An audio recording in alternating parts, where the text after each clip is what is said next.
Welcome. My name is David Cleverton with 360 Immersive.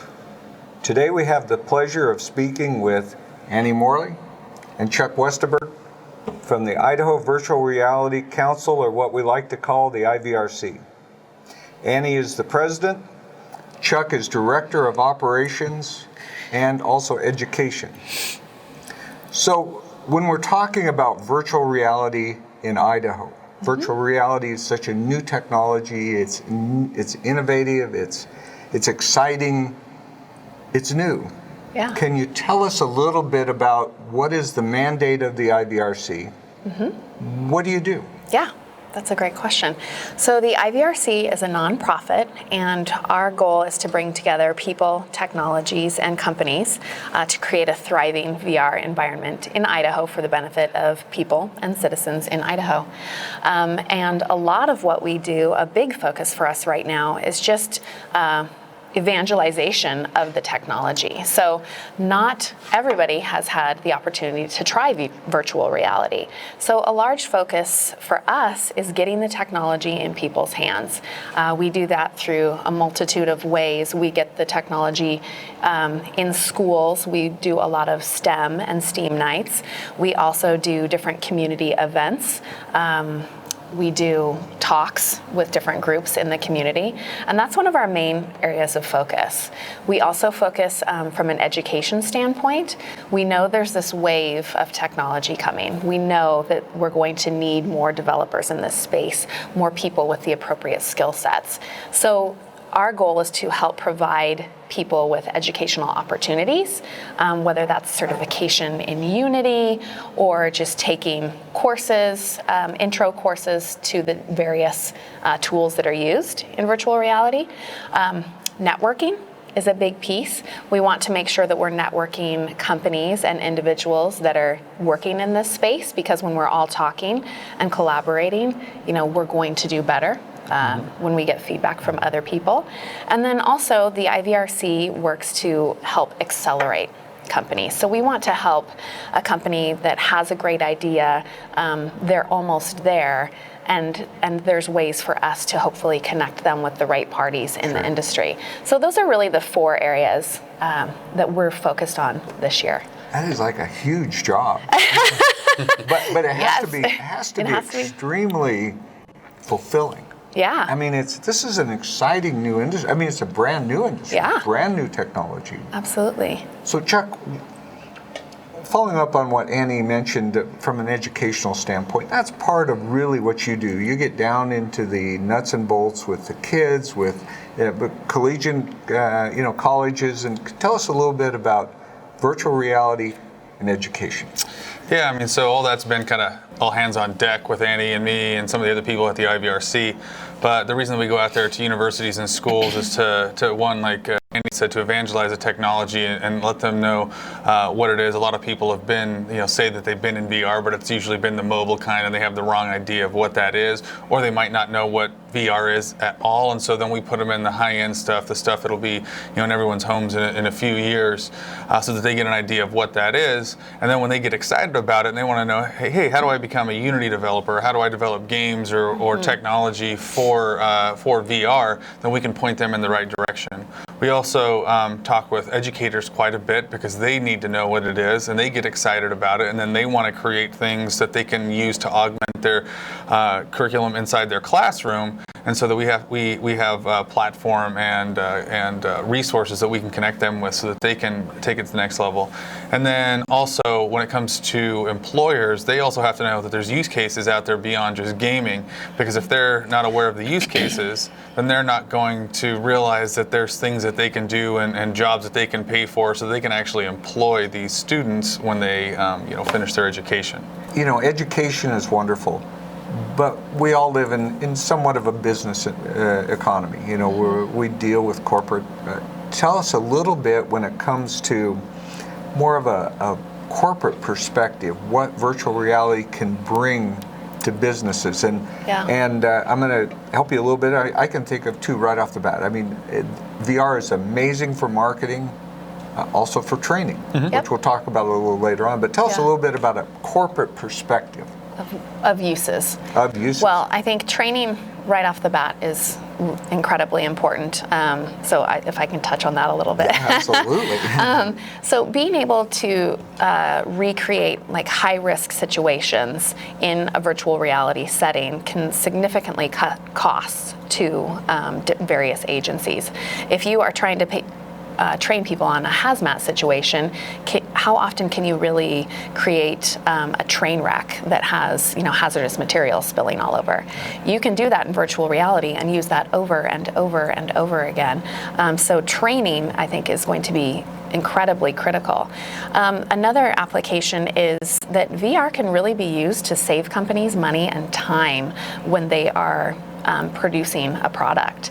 If you are looking at producing especially a large object that is needing to be engineered, we were talking to an engineering and design firm here locally that has started putting their prototypes in VR before they actually go to a first edition or a first model of that.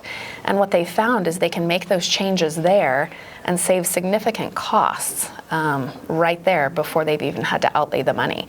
And then another good case that I would talk about is in architecture and real estate. I mean, that's incredible. Being able to walk into a home, or even tour a house that you're building before anything has actually been built. I mean, there's an incredible amount of time and money savings potential there. So those are just a few. Think about, for instance, I personally believe that we will all plan our vacations in a headset, in VR, because we can go to that hotel, we can go to that resort, we can go to that beach, ski resort, whatever it might be, and feel like we're there, and we can make those determinations on where we want to stay, what we want to do, all in VR, all from the comfort of our living room, and that doesn't negate the fact that we still want to go there. We want to experience that. And it probably makes you want to go even more. Absolutely. Chuck, what do you think from a marketing standpoint? We know that VR has huge potential when it comes to selling brands, to promoting goods and services.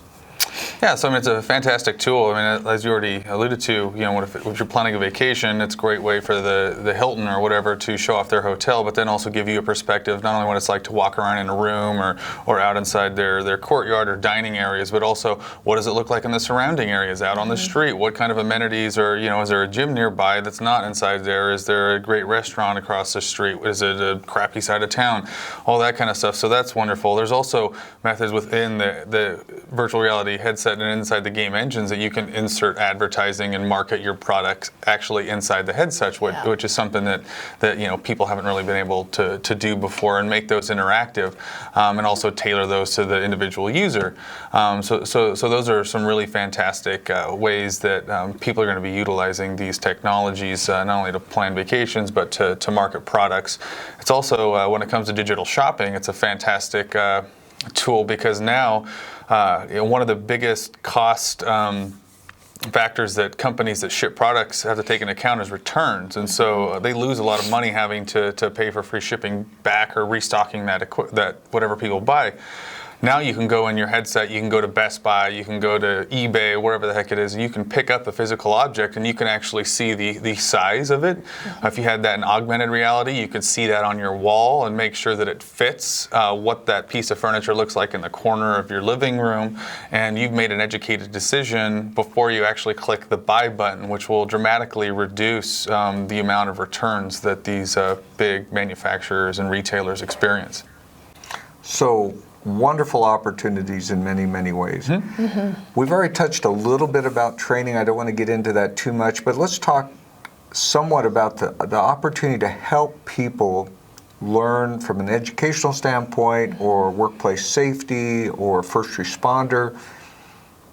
I mean, technology seems to have such a potential to help people. Yeah, and I mean, I like to Not to cut you off, but No. I mean, I like to talk about how, I mean, a lot of things I've read that when it comes to retention, generally if you're just reading something or hearing something or watching something, retention, can vary between like 15 and 25%. But in a VR setting, especially if you start mixing in, temperature and some haptics and different things like that, since you're having your ears, your eyes, some touch, that retention rate can jump up to as high as, 80 to 90%. So one, you're remembering a lot more. And we always talk about experiential learning, but they've already had some great studies that have went out there that have involved people trying to learn juggling inside a VR landscape, because they could slow down time and get used to what that was like to catch and then transfer the balls or the objects to a different hand. And by the time they went through that for a few minutes, then slowly sped it up, when they actually took the headset off and grabbed physical objects, they were able to juggle, having never done that before. The same thing has been applied to crane training, where they put somebody in the cab of a cat, and those guys are never been in there before, and after an hour they could go out and get in the cab of a real excavator or whatever it was, and they could with about 80% proficiency run that excavator after being in VR for an hour.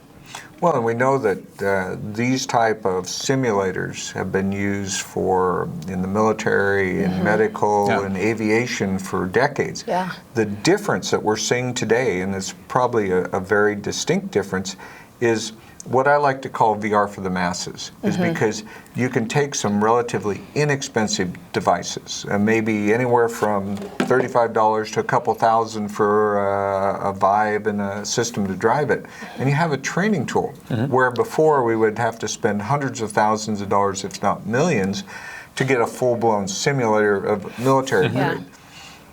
We call it VR for the masses for a reason, because it can apply to almost everyone, except not the elite few. Yeah. Well, and then you have to get those people to that simulator that costs several $100,000. So that's thousands of dollars potentially per person that you're trying to run through that. So Absolutely. Yeah. So this is all exciting. This is wonderful. In fact, I think I want to get into VR right now.